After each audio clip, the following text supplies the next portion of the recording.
Moine Nestor du monastère Kiev, eh bien dans la nouvelle version, on ne parle plus du tout de la provenance de ce moine, on dit juste qu'il s'agit d'un moine. On reste flou. Autre changement dans l'ancienne version, il était dit que le prince Vladimir baptisait tous les habitants de Kiev. Là, on parle juste de capitale. Et dans d'autres passages, alors là, on a complètement remplacé le mot Kiev par le mot Russie. Là, on ne s'est pas embêté.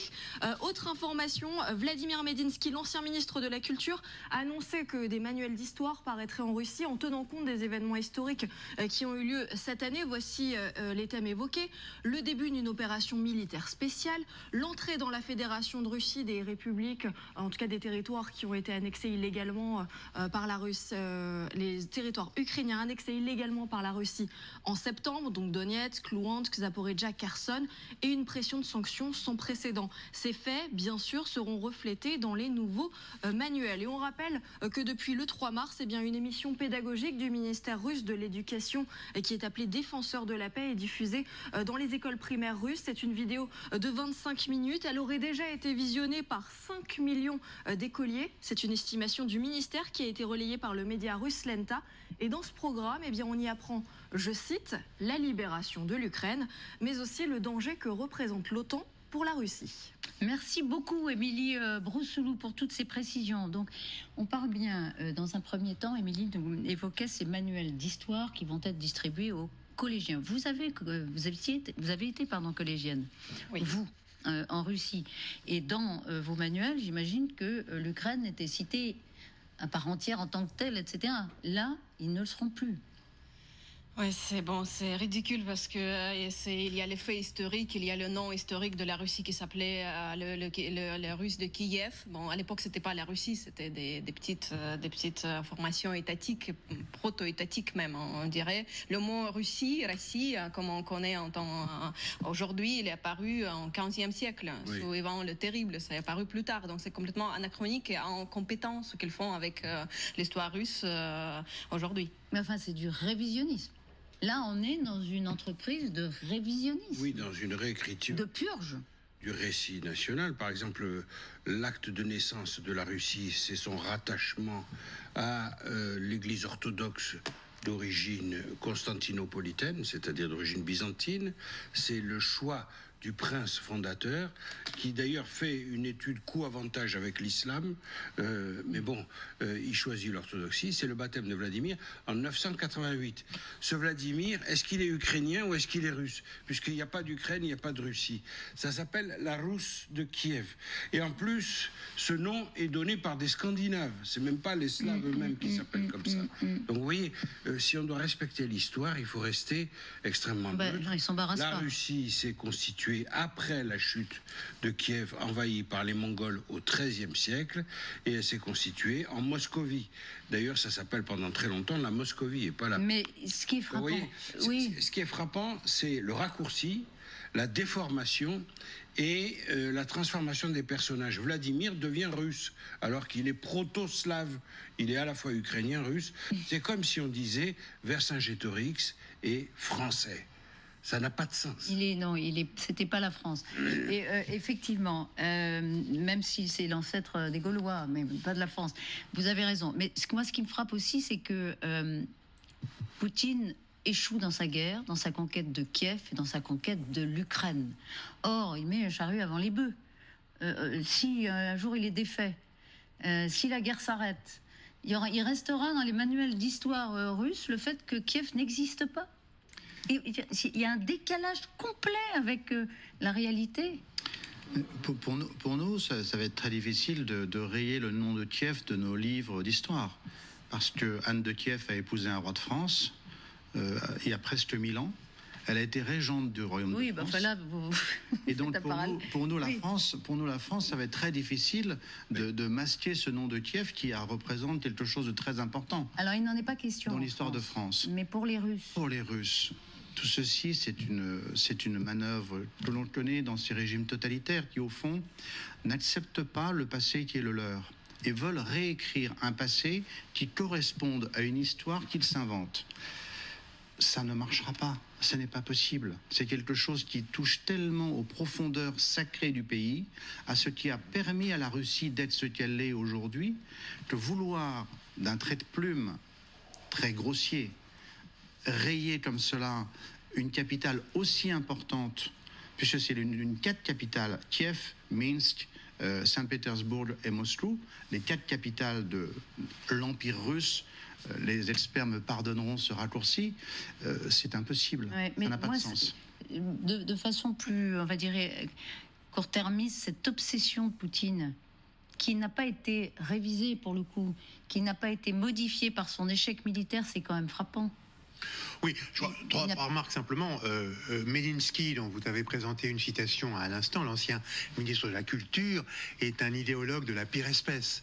Il était connu comme tel, et c'est un spécialiste de la réécriture des livres d'histoire. Donc c'est pas la première fois qu'il se livre à ce genre d'exercice. Le deuxième point, c'est que, évidemment, il ne s'agit plus d'histoire, il s'agit d'un récit de propagande, et que ce récit de propagande changera, dans l'hypothèse que vous évoquez, le jour où Poutine disparaîtra et où le régime changera. Et puis troisièmement, ils sont tellement maladroits et Medinsky est tellement mauvais en histoire que la façon dont ils le font se retourne contre eux.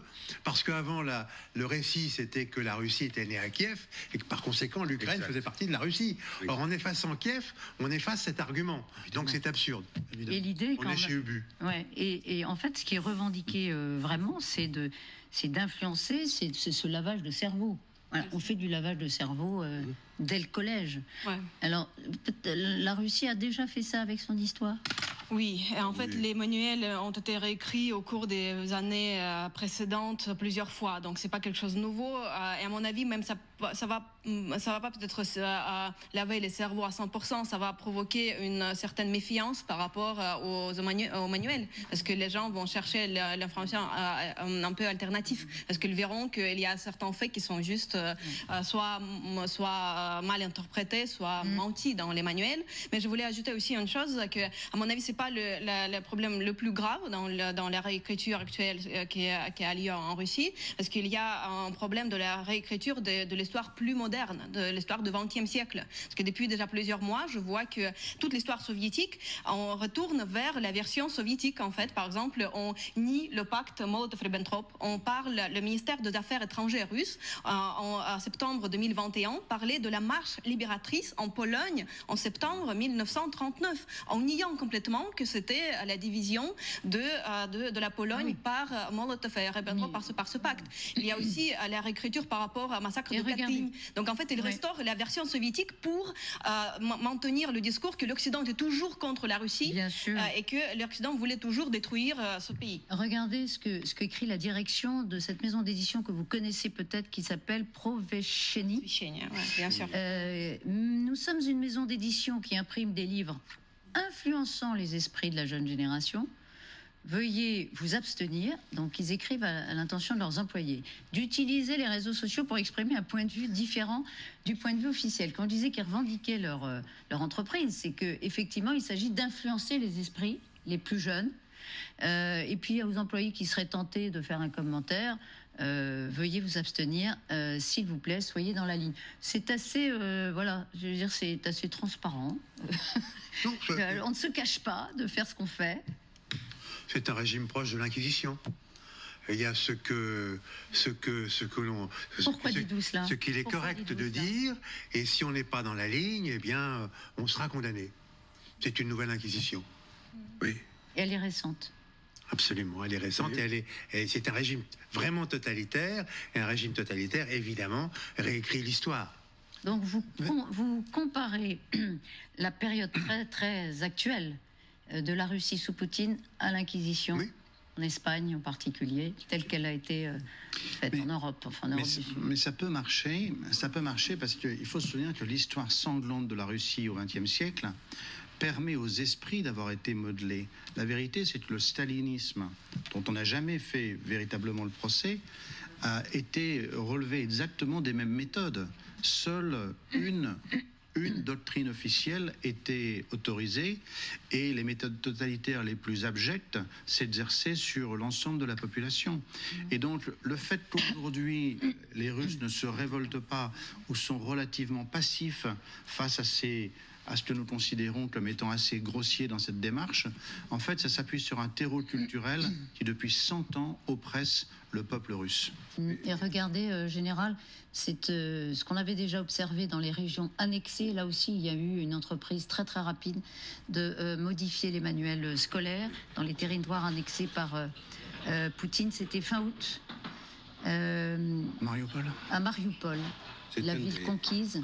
Un des piliers de tout système totalitaire consiste à capter l'histoire, à la réécrire en fonction du récit décidé par le régime. On écoute la libraire ensemble. Écoutez, Mariupol.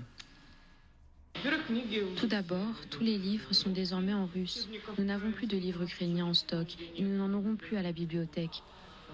De plus, tous les manuels sont de nouvelles éditions à partir de 2022. La liste des ouvrages est donc entièrement renouvelée. Voilà, tous seront renouvelés. Oui. On est dans cette logique. On fait du passé pas récent, du passé faisant table rase.